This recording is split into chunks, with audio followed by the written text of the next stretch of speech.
Of the Forest Ecology Center at the University of Minnesota, and I've heard him speak on the boundary waters and what's in prospect to happen for treasured Minnesota resources, forests and recreation areas and so forth, and he's got a lot of knowledge about this situation. Also, after Professor Frelich speaks, we're going to have a bit of info from either John Rust of the Isaac Walton League or, John, hi, and or Paul Thompson and Mindy Aller, who were at, was anybody else at last Tuesday morning's Green Ideas and Ham session at the Red Stag? Okay, so Dagmar as well could chip in with information that you heard there about the prospects and problems for nature and recreation in Minnesota with climate change. And then after that provision of information, we're going to have a bit of Q&A. To get some clarification of questions that you may have. And then we're going to go over to writing our laser talk, call it our elevator speech, our why I care, short, impactful speech that we could say to our congressman or to our neighbor about why we're concerned about climate change and getting action on it related to these issues that are going to be presented in this workshop. Other workshops are going to come up with laser talks related to the issues that are discussed in their workshops. So, and then Chuck, we're hoping that two of you will demonstrate that laser talk in the big room. So we'd like to have two brave people get up and practice that here, so we'll have a chance to coach you and then present it to the big group so that everyone can learn the key points. So everybody should be determining their 2 or 3 key points from listening, and then we'll make that together, kind of like being in the kitchen, adding ingredients. And we'll come out of here, possibly with your personal laser talk, the thing that you think you'd like to use to talk to people about this, and this one that we decide is a great one, representative of the group that can be presented to the general, the rest of the sessions, the rest of the people. So, Professor Frelich, thank you for being here, and take it away.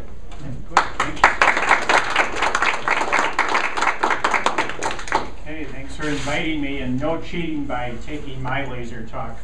I won't give it until after you've done yours. That's about being a team. Well, you'll see after, but I want to see what yours are first. Okay, so I'm going to talk a lot about forests today, but I'll also get a little bit into lakes and other things and recreation in Minnesota in a warmer climate. First, I always do this regardless of the topic of the presentation. I talk about the other scientists that preceded me in this research. Starting in the 1820s, when we first discovered CO2 as a greenhouse gas. Tyndall was the one who showed that it influences the climate. Dr. Seuss here, this is a different Dr. Seuss than you're probably thinking, and he's an atmospheric physicist, proved that the CO2 is coming from fossil fuels in the 1950s, because they have a unique isotopic signature if it comes from fossil fuels as compared to natural CO2. And then we have Arrhenius, right? He's really the father of global warming. He said, okay, CO2 can warm up the climate. People are raising the CO2 content of the atmosphere, therefore people can warm the climate. And he published the first projections for how much the mean temperature of the Earth would increase if we had a doubled CO2 content of the atmosphere in 1896. And so all Swedes are 100 years ahead of the rest of the world, right? So it's not just me, it's all of these and 1,000 others that I didn't show. This is temperature over the last 9,000 years, worldwide mean again, and This is the last few decades. We're now warmer than this entire record, going back 9,000 years. Coming up to a shorter time scale here from the 1880s up till now, and I just downloaded this from the NOAA climate monitoring website yesterday. This shows the mean temperature of the world, and as you can see, it's basically an upward trend. Actually, the flattening that you see here is not a real flattening. There's actually been more heat accumulating in the ocean in the last 10 years. But the total heat accumulation in the ocean and the air is still upwards. So if we look at where are we going in the future, I've got two scenarios here. A high emission scenario, which a lot of people would call business as usual, on the top. And this is June, July, August, or summer mean temperature, and this is from our projections from global circulation models. And you can see early, middle, and late in the, oh, I was going to say semester. Wait a minute, it's the century. The semester just began at the university. Late in the century, not the semester. Not going to warm up that fast, but this shows about 13 degrees of warming in June, July, and August, whereas a low emission scenario shows about 5 or 6 degrees of warming, and that would be about as much as we could possibly do. There's some warming already built into the system from the CO2 that's already there, but if we had a low emission scenario where we cut emissions by 80%, over the next few decades, we could achieve this where temperatures would only go up by 5 degrees by the end of the century. And this map happens to be in Fahrenheit because Don Wubbles and I made this to use in Washington, D.C., where you do not use Celsius. So the question is, what about 13 degrees? For the business as usual, where is the analogous climate to that? Well, it's basically in Manhattan, Kansas, that would be. The 5 degrees would be about Des Moines, Iowa. So we're on a climate track here, either to Des Moines, Iowa for a low emission scenario or to Manhattan, Kansas for a high emission scenario. And that will have, either will have big implications, but obviously the high emission scenario much bigger. So the business as usual would make our summers like Kansas and Nebraska and Minnesota. This would cause a range shift of about 300 miles for most species of trees, in addition to more storms, fires, and insect outbreaks and opportunities for invasive species. Minnesota is really at a unique place in the world. We have 3 biomes here. We have the conifer forest shown in the dark green. We have the deciduous or the oak and maple forest in the light green, and the prairies. The prairies, of course, have been converted to corn and soybeans and so on, but nevertheless, that biome is still there. This makes us unusually sensitive to a changing climate because we have biome boundaries. The balance between trees and grasses depends on the temperature and precipitation and evaporation balance. So if there's more evaporation than precipitation, you get grassland. If there's a surplus of moisture, you get forest. Well, with the climate that we expect with a business as usual scenario, that balance point, which is currently right out here, would shift up to about Thunder Bay, which is up here. So the prairie forest border, in other words, would be shoved about 300 miles to the northeast, so that Minnesota would literally be the prairie state rather than the state with 3 different biomes. And this shows that border, prairie forest border from Alberta all the way down to northern Illinois. And if you can just imagine that moving 300 miles north so that it's up here, and that would put the boundary waters right on the prairie forest border. So the boundary waters would be like Granite Falls, Minnesota. In addition to that, just warmer temperatures, we expect more variability. And you may have noticed, we have these warm and unusually cold and warm spells of weather. I'd be shocked if you hadn't noticed that in the last 6 weeks. The polar vortex basically blows around the North Pole and it separates that Arctic air mass from the rest of the air masses.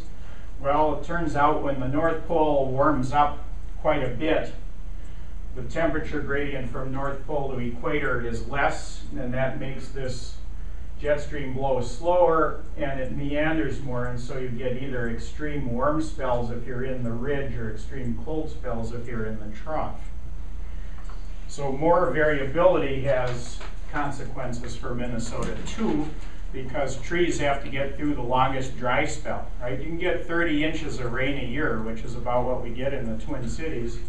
But if you get 10 inches of rain on 3 days and no rain the rest of the year, which is a pattern that we're almost kind of getting to here, we have these 10-week-long periods with no rain. That's very bad for trees. So variability over time can contribute to the effects of climate change. Here's March of 2012. Remember that? Here are magnolias in bloom in March on the St. Paul campus of the university. 15,000 record highs in the United States. Jet stream is blowing like that, warmer than average here, but colder than average out west, and that pattern stuck for several weeks. This is the temperature map, which I just downloaded yesterday, just became available a few days ago, for December of 2013. A very, very cold month for us.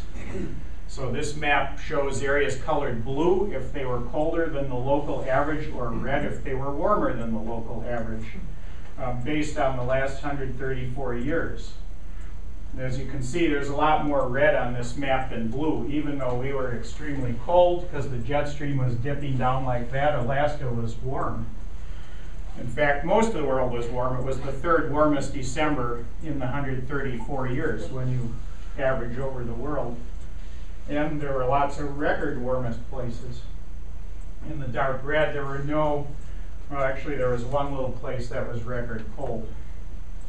So these extremes, where you go from extreme warmth for a couple of months to extreme cold for a couple of months, that variability has implications for what kind of trees or wildlife can live in a place.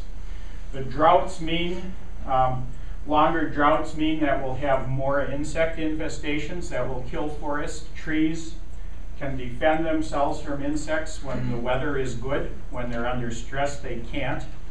They basically have to make chemicals that insects don't like, and they can't do that when they're under drought stress. So you may have seen the birch on the North Shore going up Highway 61. Those 20 or 30 million dead birch trees are a consequence of the fact that we had a severe drought for 10 years in a row during summer on the North Shore. So more droughts, more fires.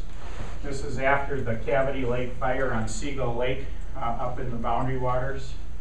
More fires, more insect infestations will be part of climate change. In fact, they'll probably drive the change more than temperature will directly. Yeah? I didn't know if you wanted questions, but I was interested in the thing about wind, because I'm down in Wisconsin, but it has seemed to me that we have more windy days than we used to, and I wondered if I was crazy or not. Well, I don't know, actually. That would be a good Paul Douglas question, Paul Huttner question. I know that extreme winds are happening more often in Minnesota because we're getting a larger number of severe thunderstorms and tornadoes. So extreme winds are happening more often.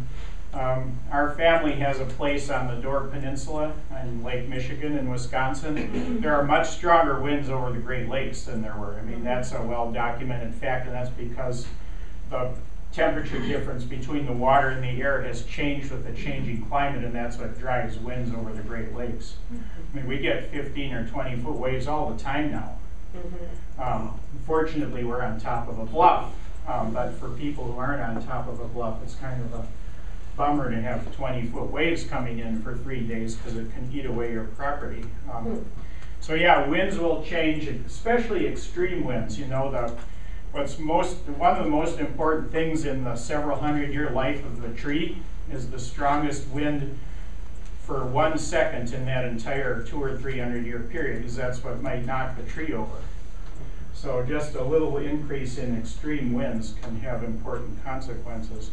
Could I ask you to follow up Oh, on that, sure. on those birch trees on the North Shore? Yeah. Are they going to come back, did you say, or were they the result of a drought 10 years ago? Yeah, well, the droughts have been ongoing every summer, and they've been dying gradually. There isn't a lot of birch reproduction, so I'm not sure that they will come back. Yeah, there's a lot of shrubs and so on up there. There'll be some birch. It's not going to go extinct. Not yet. By the end of the century, it could, with a much warmer climate. But the fact that just the increased drought frequency now is taking them out is important to notice. More deer with a warmer climate in northern Minnesota, where deer were historically not native. Did you know that from Duluth? If you draw a line from Duluth to International Falls, north and east of that line, deer were not even present until settlement by Europeans. The problem is, as the winters get warmer and there's more deer further north, one, they eat tree seedlings of certain species of tree, and two, they carry a parasite which doesn't kill them but does kill moose. So moose can be killed by a warming climate, even if it's not too warm to directly affect the moose, just because more deer are moving in the area. This is our study site in Sylvania Wilderness in Upper Michigan in 1990. This is all tree reproduction, all that green stuff. And by 2006, when we surveyed, it was all gone. The deer had eaten it all. Plus droughts had prevented the seedlings from growing. So now there are no trees to replace the old trees when they die, and this forest has never been logged. There are 400- and 500-year-old trees here. And it's already starting to fail just from the climate change we've seen now, let alone what's coming in several decades. Yeah. How do you think the wolf hunt plays in this? Keeping the wolves? Well, I'm going to get to that, but basically wolves will do fine. You know, wolves don't care much about temperature. Our wolf was native as far south as Texas. I mean with the excess deer. Oh, the good food source for the wolves. Much easier to eat a deer than to eat a moose. So yeah, for as far as wolves are concerned, the fact that there's more deer is a good thing. Why are we shooting them? Well, yeah, there are excess deer in some areas, so yeah. That's basically why, and because we want to keep the moose, and deer and moose aren't compatible. So did you know that we not only have global warming, but we also have global worming? Invasive earthworms are probably the biggest invasive species problem almost everywhere in the world. A lot of people don't even know this, but invasive worms have been transferred all over the place from their native habitats to other places, and they're ecosystem engineers. They alter the soil structure. And they reduce water. In the case of Minnesota, they actually reduce water and nutrient availability. They dry out the soil. They cause phosphorus to leach out of the soil and nitrogen so that the trees are nutrient stressed. They eat the duff layer, which is the leaf litter that insulates the soil and keeps it cool in the summer. So we have warmer summers coming. At the same time, we're taking away the insulating duff layer because of the earthworm invasion. So they warm the soil all by themselves, the worms, in addition to global warming. So it's not or, it's actually and, global warming and global warming. This is in the boundary waters, in the base of a balsam fir tree with the roots exposed because the earthworms have eaten that leaf litter layer that used to be there. So this soil now is going to warm up just because of that, even if the climate didn't get warmer. So what does this all mean? So here's some forests in northern Minnesota. Took this picture from one of my friend's cabin who invited me up at the edge of the Boundary Waters here to stay for a weekend last summer. This is the view right from my bed here in their cabin. And as you can see, this is the boreal forest, or the northern conifer. It's got red pine, jack pine, spruce and fir, some birch and aspen. These are basically the species of the boreal forest. Here we've got, again, the fir, the white spruce, the black spruce there in the upper left, and the jack pine, jack and red, birch and aspen. That's the boreal forest. They're all species that can tolerate extreme cold, right? The cold spell we've had in January is not a challenge to them at all. They can all withstand temperatures of something like -70. Or maybe even colder than that. In the cold spell of 1996, somebody actually got a reading of -74 in a black spruce bog in northern Minnesota, which probably explains why black spruce is the only tree species in black spruce bogs. But, they can tolerate extreme cold. They can't tolerate much heat. Right now, the temperate forest species, oak and maple, are invading the boreal forest. I have a graduate student looking at that. He's getting anywhere from 10,000 to 90,000 occurrences of red maple per square kilometer throughout the Boundary Waters. So with the warming that has already occurred, it is going to be a red maple forest a few decades from now. This shows a red oak in the Boundary Waters. So oak and maple are invading right now just from the warming that's already occurred. And my guess it's because the winter extreme minimums are higher. -47 will kill red maple because it can deep supercool. The living cells under the bark can deep supercool down to -47. If it gets colder than that, the cells freeze and the tree will die. Well, the big cold spell on January 6th, the coldest reading anywhere in northern Minnesota was -46. Which sounds cold, but it's really not cold for northern Minnesota. Right? In the 1996 cold spell, it was -60 at that same weather station. So, not quite as cold, even in the extreme cold spells as it used to be. Lee, how do you define a boreal forest? Boreal is cold climate, long winter, short summer with conifers mixed with birch and aspen.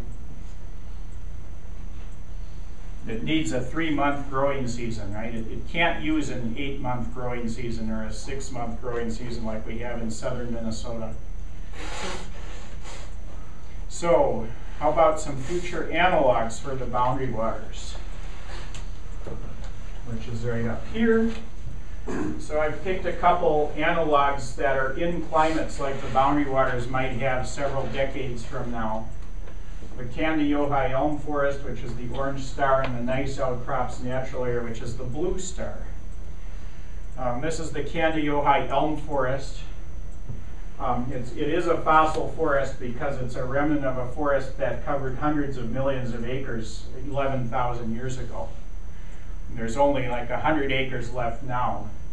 But it has rock, red, and American elm. It also has basswood, hackberry, bur oak. And this is that forest. These are 250-year-old trees. It's out beyond the prairie forest border, and there's so many droughts out there that trees don't grow very fast, don't get very big for their age. And these are the species here. So we can replace these species here in the Boundary Waters with these. And again, we've got basswood, bitternut hickory, Kentucky coffee tree. Interesting species, has the biggest leaf of any tree in Minnesota, right? The leaves are like 3 feet long. Hackberry, bur oak, and then I'm sure that you all recognized immediately rock, American, and red elm, right? Actually, it took me like 5 years of working in this forest before I could tell the 3 elm species by their leaves, but they are different. So it's interesting that Dutch elm disease has been there for several decades and hasn't killed the trees. So there's something about an unlogged forest ecosystem that's resistant to bugs. But these trees could live almost anywhere in Minnesota, even if we become the new Kansas, because all these species also have Kansas as part of their range today. So that's what the boundary waters could look like in areas with better quality soil, and in areas with shallow rocky soil, more like the nice outcrops natural area near Granite Falls, which is like this. Basically, in a warmer climate, you can't support a forest on shallow soils on a rock outcrop like you can now in the boundary waters.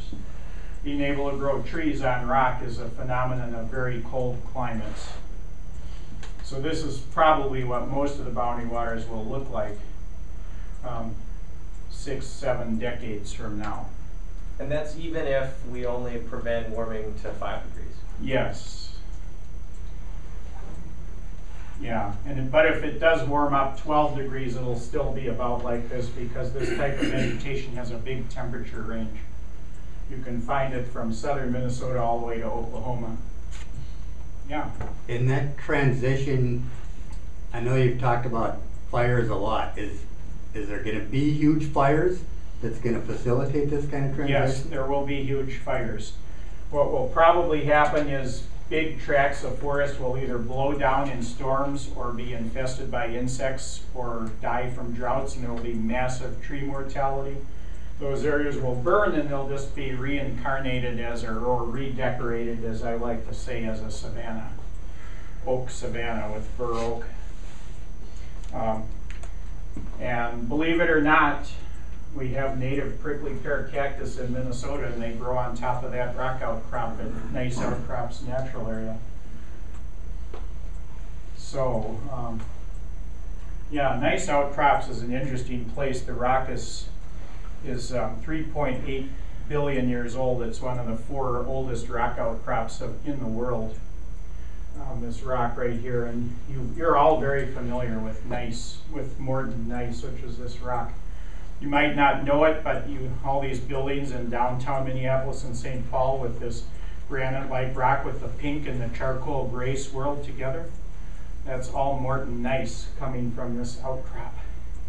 So you've all seen it hundreds of times, but it's very similar to the rocks in the boundary waters.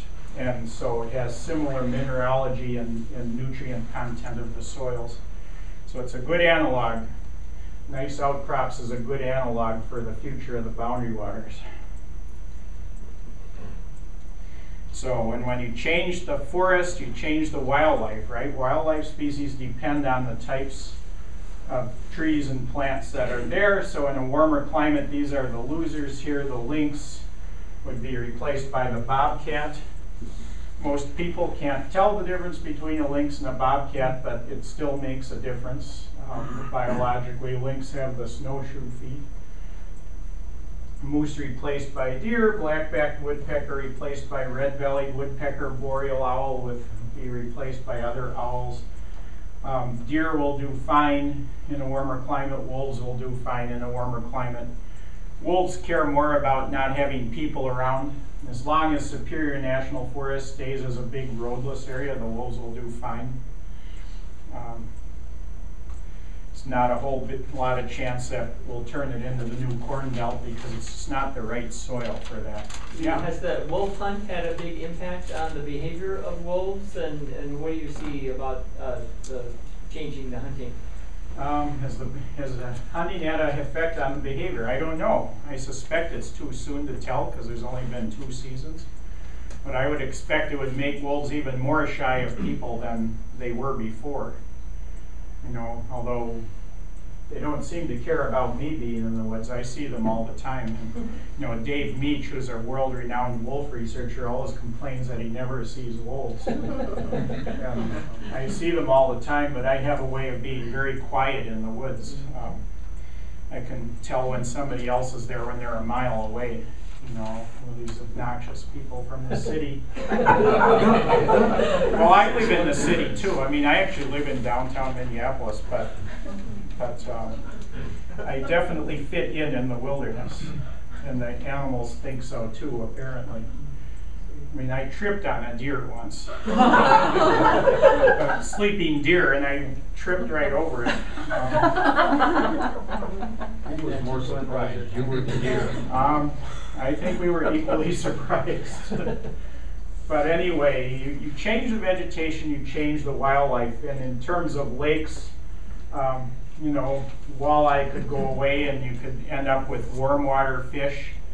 And we have a lot of species of cold water fish in northern Minnesota that will be restricted to fewer and fewer lakes. A lot of our shallow lakes will dry up. I have a limnologist friend who tells me that he thinks about 40% of our lakes will dry up with a business as usual scenario, because we have a lot of shallow lakes, 10, 15 feet deep, and higher evaporation can take a couple inches of water away from those every year, and year after year it will have a big impact.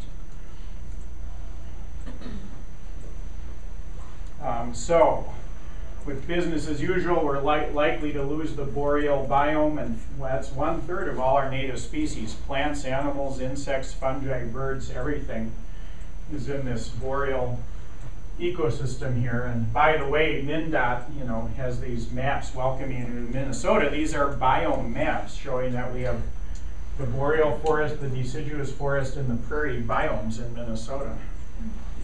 So we're likely to lose that boreal biome. With the reduced emission scenario, little pieces of it will hang on. We're measuring temperature at 300 places every hour throughout this region up here with little devices called HOPOs. And we think that there's enough heterogeneity in the topography that there are cold spots there. So with a minimal amount of warming, the boreal ecosystem would hang on in a few patches. So more grass, more oak, more storms, droughts, and fires, invasive species. Climate change is an opportunity for them, right? Emerald ash borer, for example, was probably, most of them were probably killed in the cold spell on January 6th. And those that weren't killed then might be killed Monday and Tuesday, because we're going to have another equally cold spell. But you have to remember that we've only had a cold spell, it's been 20 years since it was last that cold. And with a warmer climate, it might be 30, 40 years between cold spells of this magnitude, and so the emerald ash borer will be able to kill more trees in a warmer climate further north. Shallow lakes might dry up. Shorter snow and ice season, believe it or not, we've already lost about a month in our snow season compared to when I was a younger, well, when I was in college. When snow used to come around the 15th of November all the time, or sometimes even the first week of November and stay until early April. And now it doesn't do that. Even this year, snow didn't come until the second week of December, right? Even though it's very cold in the middle of winter, the spring and fall are still later and earlier, respectively. And that will lead to different fish and wildlife species, because they depend on temperature, they depend on what type of plants, they depend on the habitat structure. So, oh, yeah, are there more questions, I guess, here? Just acknowledging some of the funding sources here. Although these days, public funding is disappearing and we're getting a good chunk of our money from private individuals now, like the governor's father, Bruce Dayton, for example, supported the earthworm research, believe it or not, because the worms killed the trilliums in his woodlot. And he likes trilliums. He really cares about trilliums, which is unusual for somebody who was once the president of the Federal Reserve Bank. But anyway, yeah.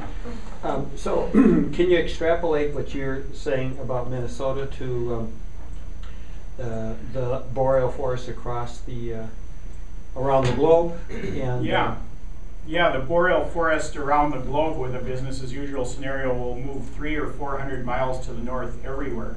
That includes across Russia, includes Scandinavia, includes all of Canada. And that's over what time period? Over the next several decades.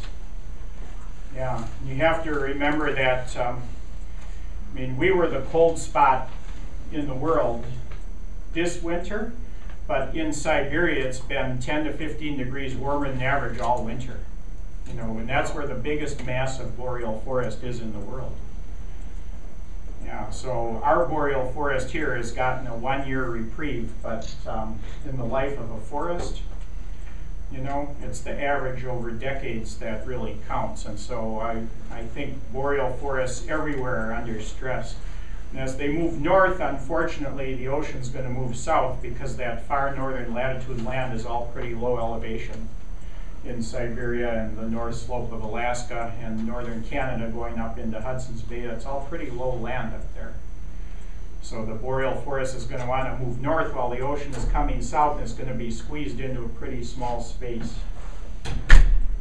Let's take one more question now, and then if we can hold further questions, if Professor Frelich can still stay a while, we'll have some questions after the information that John and Paul will provide, and once we are more on the task of trying to highlight why we care, and that you may be able to raise more questions then. Is that okay? So, yours? Any of these slides available on your website? Or? Do you have a website? I could give you a PDF of this, and you could make it available to your members if you'd like. I mean, various versions of this are on hundreds of websites because I've given hundreds of presentations, and everybody always wants to. So no doubt, if you would just like type my name in Google, you could find 100 or 1,000 versions of this talk. But we'll put it on the Citizen Climate Lobby website that was on the flyer. Citizen Climate Lobby hyphen. Yeah, I can make it into a PDF, and then it'll be small enough to email to you, and then you can put it on there.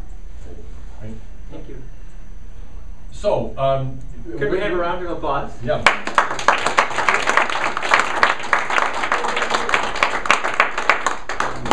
Expanding out from the forests and the ecology, we had said that we would deal in this session a bit also about recreation. John and Paul, do you have brief comments about impacts in those areas? Well, I don't have any specific comments on impacts, but I am an outdoor recreational user in the wintertime in the boundary waters. I like snowshoeing and in the boundary waters and doing winter treks and going to Yellowstone and snowshoeing in Yellowstone, tracking wildlife. I've had wolves outside my tent howling and growling and sniveling, and through that thin layer of tent, it sounds like it's just right on the other side. And you get out and it's maybe 20 paces away, and it darted off. And I've had seen packs of wolves in Yellowstone, 28 strong, all howling at night, and bison coming by. And I spent my first trip in the boundary waters was in 1976 in the wintertime, and I think the coldest I've ever experienced was 40 below, and just felt very comfortable, all bundled up, and the partner I was with refused to use a tent, so we just had to lay there on tarps. I prefer not to go during those temperatures anymore because I just like the kind of the outdoor physical activity and the wildlife. But I have seen the fires that have occurred on Seagull Lake, trekking through there. There's some of those huge, the Ham Lake fire. And if that's part of the transition to a savanna, and maybe it accelerates due to the fire suppression. But I really do enjoy, I don't enjoy being cold, but I do enjoy outdoor winter recreation. It's a very pleasurable thing. And the solitude in the boundary waters in the wintertime, it is just so quiet, you can just, it's just immensely different than anything you can experience in the cities here. Thank you. And Isaac Walton, can you say a bit about where Isaac you Walton are? is a conservation organization that was started in 1922. It's mostly been focused on water, but it also is into wildlife and habitat and fishing. And it's a kind of a broad-based environmental organization that straddles the line between people that hunt and fish and then also the environmentalist type. So many of the policies are kind of what you'd say practical in terms of encompassing both I don't want to say sides, but encompassing both perspectives on the outdoors. So I've been involved with Isaac Walt Lake almost 20 years now, so I'm pretty passionate about it as an organization. Thanks, Paul. As we build our network and bringing it back to citizen climate lobbying, how do we link this with policy? It's good to know that Eric Paulson is an avid Boundary Waters. He has a canoe, a beautiful Winona canoe, in his personal office in DC. We talk about the Boundary Waters all the time. He has 4 girls. His oldest daughter goes to St. Olaf. She's an environmental studies major. Our best bet right there to get her dad to come to an event with Paul Douglas in Eden Prairie on February 18th. John Klein, what does he love to do? Trout fish. Yes, and what district? Are you in John's district? I'm in John's district. There you yes. are. He is a champion fly tyer, and you know, trout streams, I'm sure, are some of the most endangered because they're warm water. Yeah, very, very thin. And what I heard today that I will use in my laser talk with people now is that many of Minnesota's lakes are 10 to 15 feet deep. I mean, that's not very deep. So that's my new piece of information. So soon we'll be harvesting the information from each of you to build our talk so we can go out. But my talk is, I am pro-snow. So I ski the Birkebeiner.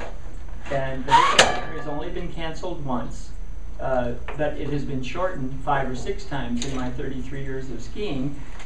And you never know. I've had to drive 48 miles round trip up to Elm Creek for artificial snow to be able to train for my last 10 years. Now this year, I have artificial snow closer to me, and this year we actually have real snow. But the cross-country ski world and the downhill ski world it's a big industry. They are very concerned about what they're going to do in the future. So Al Gore's group, the Climate Reality Project, has created this I Am Pro Snow. We worked with a movie called Ticket to Ride, the Warren Miller movies that are, you know, big movies for downhill skiers. And Mike was there with Kathy, and we had our I Am Pro Snow shirts on. And I talked to the guy, and I said, "You ever heard about the Birkebeiner?" And he was from Minneapolis or St. Paul, and he said, "Yeah, it's a big ski race." So they have provided funding so that this year the Climate Reality Project is sponsoring the Birkebeiner, which gives us an opportunity. And Brett, raise your hand. Brett skiing the Birkie. Anyone else ski the Birkebeiner or the Kortelopen? So and Pat, thank you. The Kortelopen. Madeline skied it last year. So we will be up there this year speaking to people about climate change and skiers who have so much to lose. So just opportunities to find out, what do you love about being outside? And that's where we want to continue the conversation. Rob? And summer outdoor recreation is going to be affected too. I mean, we've had cold in Minnesota recently, but if you've listened to the news, Australia's had 129 degrees, and there's tennis tournaments going on, and people's tennis shoes are melting. They canceled, they postponed one day of the event. They said too hot. Yeah. Could you tell me, do you have any graphs on, or statistics on the snowfall amounts over the last 100 years? It seems like we're getting less, you know, even though this year was a lot. Yeah, actually we're getting more snow. We're getting more. Yeah, but there's also more melt-offs in the middle of winter. So snow depths aren't necessarily higher, even though we're getting more snow. And that's a predicted. That's been a steady trend, or? Yeah, that's a predicted impact from the global circulation models, is that northern latitudes will get more winter precipitation. And less summer. And less in the summer. So the annual average won't change much, but for trees, that less in the summer is everything. So we're right on the margin here for trees anyway, because we're on the prairie forest border. And I heard from Paul Huttner the other day that even with adequate snowfall, we had an early freeze with the cold weather. So much of that water is not going to be available to lessen the impacts of drought. There'll be more runoff. So the timing and the coldness makes a big difference. Just like when we were at the breakfast the other day, every species, plant and animal, they relate differently to these changes. So we don't really know what's going to show up. Plus in Minnesota, a lot of the species that need to migrate they're gonna bump into corn and soybeans, and they can't get around them. And I remember you were telling me about, let's carry the plants to where they need to be. Assisted migration. Assisted migration. From the little postage stamp natural areas in the southwestern part of the state, how will they get to the boundary waters to make this new savanna? Yeah, and there's several hundred species involved there. So we may be calling on you to give a plant a lift. Yeah, I mean, one thing I wanted to say about snow is, believe it or not, in the boreal forest in northern Minnesota, the roots of the trees never freeze. We buried some temperature sensors there through the winter and had minus 45 air temperatures, and it stayed 30 degrees Fahrenheit under the snow all winter. How deep in the soil? 4 inches down. Really? And if they start to have melt-offs, if they get thaws at midwinter and the snowpack gets thinner in northern Minnesota, the trees could actually die from root freezing, even though they're species of trees adapted to the cold. Because the soils get a lot colder here in the winter than they do in the boreal forest. Because it's so well insulated up there, and our trees have deeper roots, and up there the soils are shallow. So that's one of these frontiers in ecological research where we don't really know what the impacts of that will be, but the soils could get colder, and that could kill the forest, before a heat wave has a chance to kill it. And will the new forest that emerges in the boreal forest, will that be as susceptible to fires? Or will that depend on? Well, if it's an oak savanna, you would have frequent fires of low intensity rather than a really big fire every 100 years, like is characteristic of the boreal forest. And is that because there's more spread out, or there's more grass? Because there's less fuel, more grass to carry the fires. Ignitions are easier because the fuel is so fine and it will light up easier. But the intensity is low because it's just a grass fire.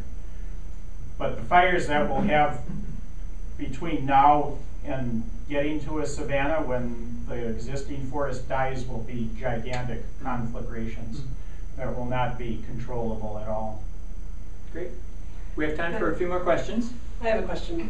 There's some talk about global dimming, because of the particulate matter in the air. How is that going to play into this?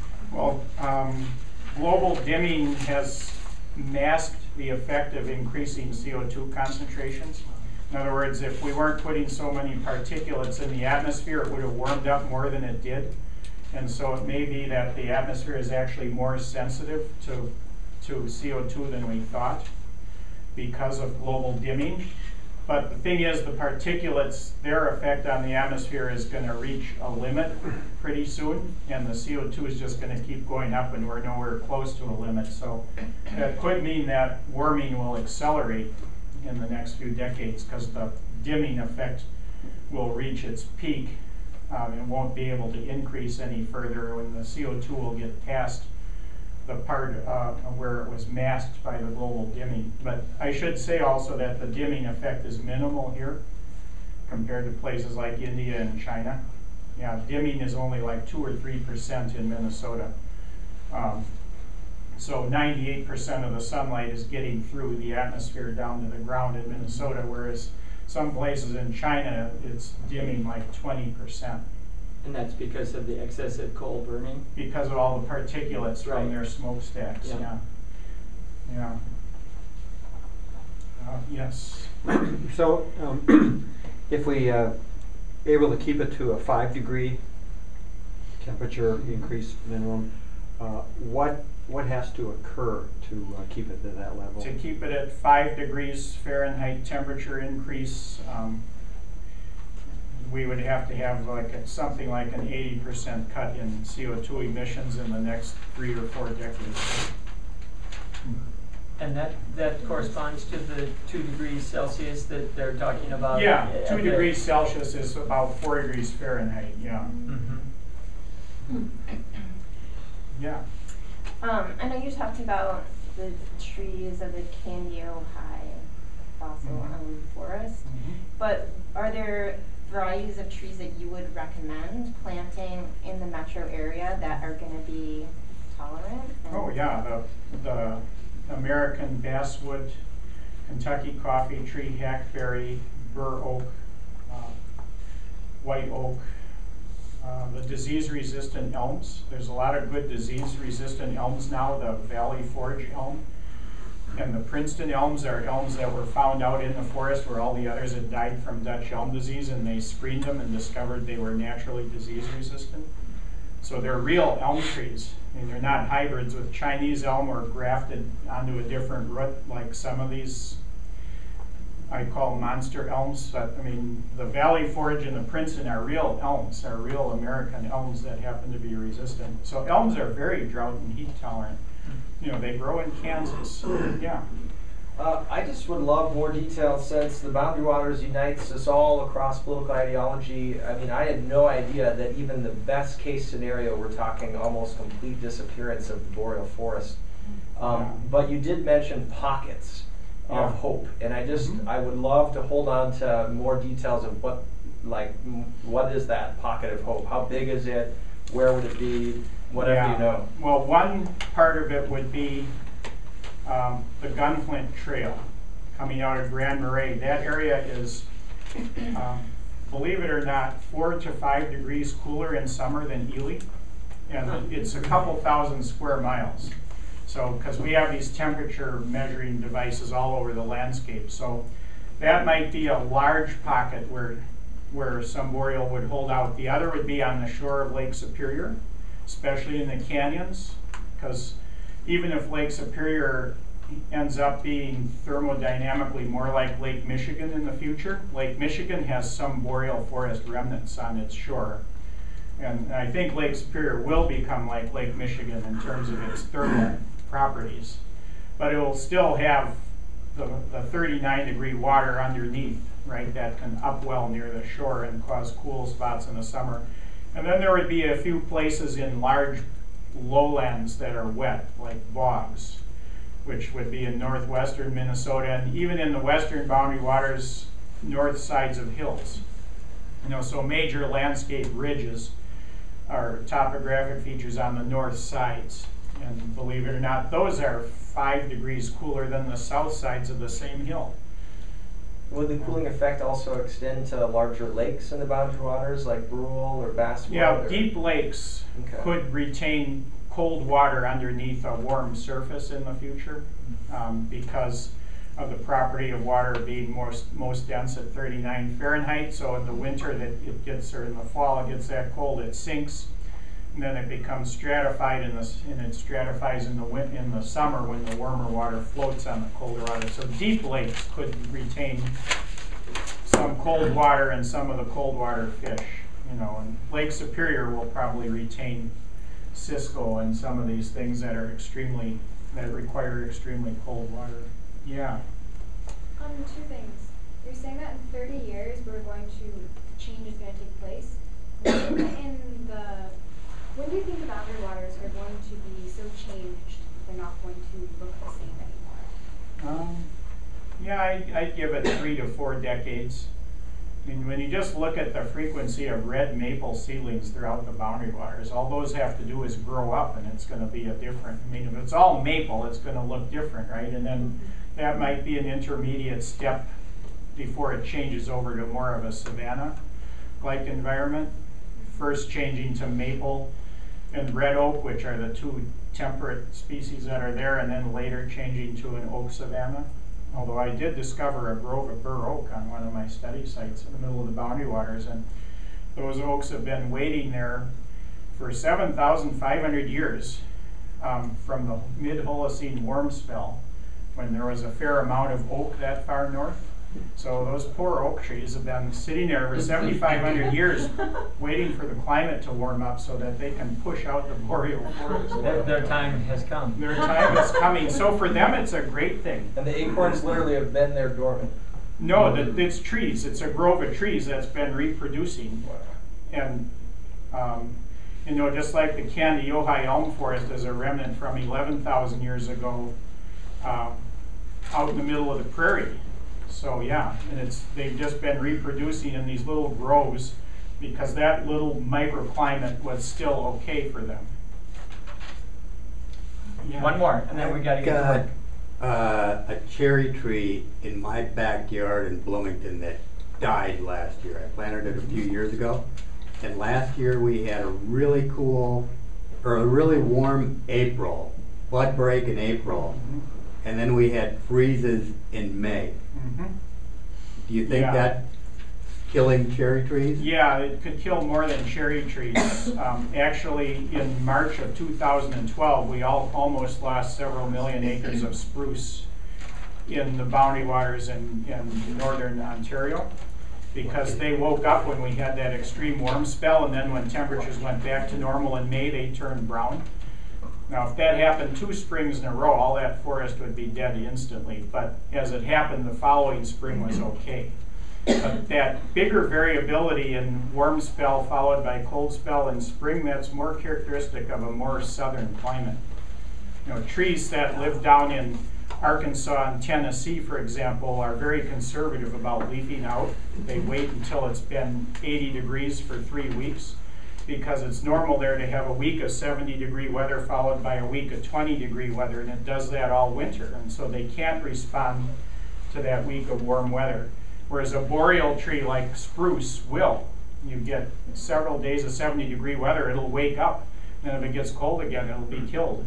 And then again, ironically, the trees that are most adapted to cold of any trees on the planet could be killed either by having their roots frozen or by having springs that are too early, which would cause them to leaf out or become active too soon and then be killed. Yeah, really ironic. But you know, in the boreal forest, spring temperatures just go like that. In the southern United States, spring temperatures go like that, and then they go up to summer. And that variability in the spring could have important consequences, especially for the boreal forest.